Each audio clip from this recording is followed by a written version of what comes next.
สบายดีเนาะมื้อนี้ในวิดีโอคลิปนี้ถือว่าเป็นคลิปทำอิฐเนาะที่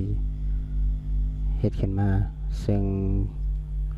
เห็นมีหลายคนที่สนใจหรือว่าส่วนใหญ่ก็เป็นสายไอทีเนาะที่ว่าสนใจเรียนเกี่ยวกับด้านเน็ตเวิร์กแต่ว่าก็เลยมีโปรแกรมมาแนะนำว่าเฮาบ่มีอุปกรณ์จริงใช้งานเฮาจะใช้ตัวใดในการเฮ็ดให้มันคือกับเครื่องจริงคือกับเฮาได้ใช้อุปกรณ์จริงถือว่าได้ประมาณ 90% ที่ว่าขายคือของจริงถ้าใช้โปรแกรมตัวนี้แล้วเป็นรับรองว่าการใช้งานเครื่องจริงได้ผลแน่นอนเนาะซึ่งโปรแกรมนั้นก็คือโปรแกรมชื่อว่า Cisco Packet Tracer ที่มันเป็น Cisco Packet Tracer เนื่องจากว่ามันจะเน้นอุปกรณ์เป็น Cisco เท่านั้นแล้วสามารถเฮ็ดเป็นแลบเป็นคอนฟิกคล้ายกับเครื่องจริงได้เลยเนาะโอเคฉะนั้นจะมาเริ่มกันเลยเริ่มแนะนำโปรแกรมก่อนนะว่าเขาจะใส่อุปกรณ์ใส่การต่อสายแบบใดในหน้าตาของโปรแกรมนี้มาเริ่มกันนะโปรแกรมไอคอนมันจะเป็นPacket Tracer นะเขาเปิดโปรแกรมมาก็จะหน้าตาจะเป็นอย่างนี้หน้าตาโปรแกรมเป็นอย่างนี้แล้วมันก็จะมีสังเกตว่าเขาเปิดขึ้นมามันจะมีเป็นทางลมเนาะเบิ่งทางลมจะมีฮูบเราเตอร์อันนี้เป็นสวิตช์ต่อมาเป็นสวิตช์แล้วต่อมาก็จะเป็นอุปกรณ์ฮับแล้วก็ไวเลสอุปกรณ์ที่เป็นไวเลสแล้วก็ประเภทของสายเดี๋ยวสิเริ่มจากโซนคอมพิวเตอร์ก็อยู่ทางลม End device เนาะ End device จะอยู่ทางด้านลมนี้วิธีการต่อการใส่โปรแกรมสมมติว่าเราจะเฮ็ดเป็นเน็ตเวิร์กอันนึงขึ้นมาสมมติมีสวิตช์คอมพิวเตอร์2เครื่องต่อหากันหรือว่าคอมพิวเตอร์หลายกว่า2เครื่องก็มาต่อใส่กับอุปกรณ์สวิตช์แล้วเราจะเฮ็ดจังได๋ให้มันคอมพิวเตอร์สามารถติดต่อกันได้มันก็เฮ็ดคือกับเครื่องจริงทุกอย่างเนาะเดี๋ยวมาเบิ่งว่ามีเฮ็ดจังได๋เริ่มจากเอาสวิตช์ก่อนก็ได้เนาะนี่เอาสวิตช์ตัวที่2แนะนำเป็นตัวที่2ส่วนตัวที่เห็นนี่คือเป็นอุปกรณ์สวิตช์ซึ่งที่มันเป็นรหัสขึ้นเป็นรุ่นเนาะเป็นรุ่นของเช่นว่า2950อันนี้เป็นอุปกรณ์ Cisco ถือเป็นระดับใหญ่เนาะแต่ว่าเราอาจจะบ่ทันคอนฟิกในวิดีโอคลิปนี้อาจจะมีวิดีโอตัวต่อไปจะมีแนะนำการใส่แต่ละอันอยู่ในนี้จะตัวอย่างเอา2960เอาไปกดคลิกเข้าอุปกรณ์แล้วเอามาวางบนที่ต้องวางแล้วสามารถลาก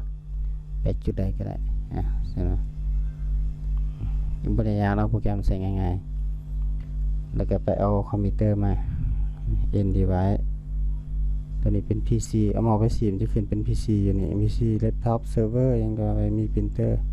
เนี่ยสามารถจำลองได้ ตัวอย่างอยู่ในโชว์คอมพิวเตอร์จาก3เครื่องก็ได้นี่คลิกนำมาวางกดลากเลยก็ได้นะ3เครื่อง4เครื่องเอามาวางไว้แล้วต่อทางไหนวิธีการต่ออยู่ในโปรแกรมให้ไปสังเกตอยู่ที่เอามาไว้กดใส่ที่สายมันเขียนว่า connection เนาะมันจะมีประเภทของสายขึ้นมาซึ่งประเภทของสายก็จะมีถ้าว่าเราใส่แบบเป็นโตสีส้มสายฟ้านี่ออโต้นี่กรณีเวลาเราเห็นโดนไปเราบ่อยากเสียเวลาเนาะคือก็ใส่ความหมายออโต้ก็คือมันจะเลือกให้อัตโนมัติว่าใส่ชนิดใดลบเอาตัวนี้คันสิลบออกคูณออกเลยโอเคจะอยู่ในสิแนะนำสายก่อนออโต้หมายถึงว่าปกติเฮาต่ออุปกรณ์ของเน็ตเวิร์กขั้นพื้นฐานเน็ตเวิร์กเคยเรียนมาสิว่าต่อคอมพิวเตอร์หาสวิตช์ต้องใส่สายกงหรือสายไขว้เนาะนี่มาเบิ่งอยู่นี่อัตโนมัติก็คือมันจะปรับให้เองส่วนตัวนี้เป็นสายคอนโซลอันนี้เป็นสายใส่สำหรับ เข้าคอนโซลเข้าไปอุปกรณ์สวิตช์หรือเราเตอร์นะเดี๋ยวจึงค่อยว่าตัวนี้มันนี่จะเอาตัวนี้ก่อนอันนี้เคลื่อนมาเป็น copper state copper state ก็คือสายกงแล้วก็สายคอร์สแนะนำ2เส้นนี้นะเห็นปะตัวนี้จะเป็น crossover คือสายคอร์สขั้นสายคอร์สมันต่อระหว่างคอมพิวเตอร์กับคอมพิวเตอร์หรือว่าทฤษฎีบอกว่าต้องแม่นอุปกรณ์ที่คือกันใส่สายคอร์สถ้าอุปกรณ์ต่างกันมันใส่สายกงก็อยู่ในนี้เราจะต่อสวิตช์หาคอมพิวเตอร์ก็แสดงว่าอุปกรณ์ต่างกันก็ต้องใส่สายกงคันไปคลิกเข้าสวิตช์มันจะมีตอนนี้สวิตช์มี4พอร์ตแล้วก็มีพอร์ตจิกะบิตอีก2พอร์ตทั้งหมดเป็น6พอร์ตโอเคเราสิต่อใส่พอร์ตที่1คอมพิวเตอร์ก็จะมีพอร์ต LAN พอร์ต1แล้วตัวเครื่องต่อไปคลิกเข้าไปก็ต่อสายพอร์ตที่2คอมพิวเตอร์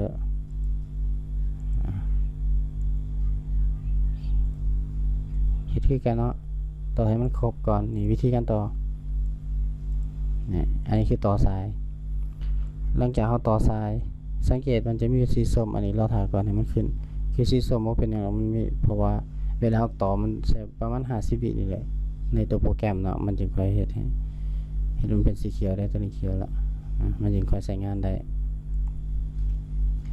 โอเคตัวนี้มันวิธีการต่อสายแล้วถ้าเขาจะลบออกลบสายก็คือที่บอกว่าคือเอาคูณมากดใส่แล้วก็ลบก็ใส่จะลบสายไปอันนี้เปลี่ยนเครื่องมือโอเคลองยกตัวอย่างใส่สายกงมึงเอาใส่ออโต้เห็นปะตัวนี้จะง่ายขึ้นอันนี้ใส่สายอัตโนมัติคือหรือก็นี่เขาอยากเปลี่ยนพอร์ตมันตัวนี้มันเป็นพอร์ต3ตัวโปรแกรมมันจะโซ่เนาะ3แล้วมาไปกดใส่บนตัวเป็นไฟนี่คลิกเข้าไปเห็นปะมันจะสมาร์ทใหญ่เลยกดเข้าไปอีกทีนึงก็คือเลือกพอร์ตได้เห็นปะ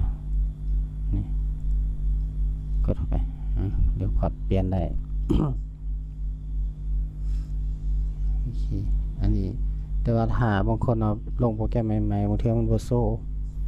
สิแนะนำว่าเขาจะให้มันโซ่จากไหนการโซ่ใช่ไหมซื้อรุ่นของสวิตช์รุ่นของคอมพิวเตอร์แล้วก็พอร์ตตัวที่ต่อไปมันเป็นยังไงเข้าไปตัวออปชั่นตัวนี้เป็นตัวที่อาจจะได้ใส่เนาะในคลิปต่อไปเดี๋ยวสิได้มีการแนะนำการใส่อุปกรณ์หลายๆอย่างก็มีฝากติดตามเบิ่งนำกันเนาะตัวนี้นะมันจะมีโซ่พอร์ตอินเทอร์เฟซไม่ต้องค่าต่างๆในโปรแกรมมันจะมีสังเกตถ้าว่าเอาตัวนี้ออกเห็นปะหายไปแล้วนี่พอร์ตพวกนี้จะบ่ขึ้นมาตัวนี้มันซื้ออุปกรณ์ลาเบลมันเดี๋ยว PC นี่เอาออกมั้งจะบ่เห็นถ้าว่าใส่ตัวนี้เป็นซื้อรุ่นของอุปกรณ์ต้องกดเห็นปะ PC 0แล้วตัวสวิตช์มันก็สิขึ้นเหมือนกันเดี๋ยวกดออกกันเนาะ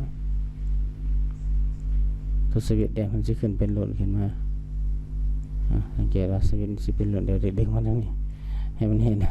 นี่นะ2960แต่ถ้าว่าเขาบ่อยากให้โซ่ก็เอา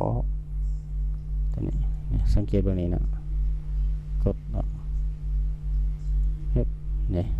ผมมีโซ่โอเคอันนี้คือแนะนำการใส่โปรแกรมเบื้องต้นเนาะอันนี้แล้วเวลาเราไปดีไซน์เน็ตเวิร์กหรือว่าเวลาจะไปแต้มมันเพื่อทำความเข้าใจเนาะเครื่องมือพวกนี้จะได้ใส่ตลอดเช่นว่าตัวนี้เป็นโน้ตเราเคยจะเขียนบอกว่าตัวนี้เป็นสวิตช์อีหยังเท่าไหร่คือกดมาใส่แค่พิมพ์ได้สวิตช์หนึ่งสมมุติว่าเนาะกดพิมพ์ได้อันนี้คือเพื่อให้เบิ่งง่ายขึ้นเนาะสมมุติว่าคอมพิวเตอร์ตัวนี้ PC 3อยากที่ใส่ซื้อไปว่าเป็นของผู้ใดหรือว่าเป็นซื้อ IP บ่จังซี่แนว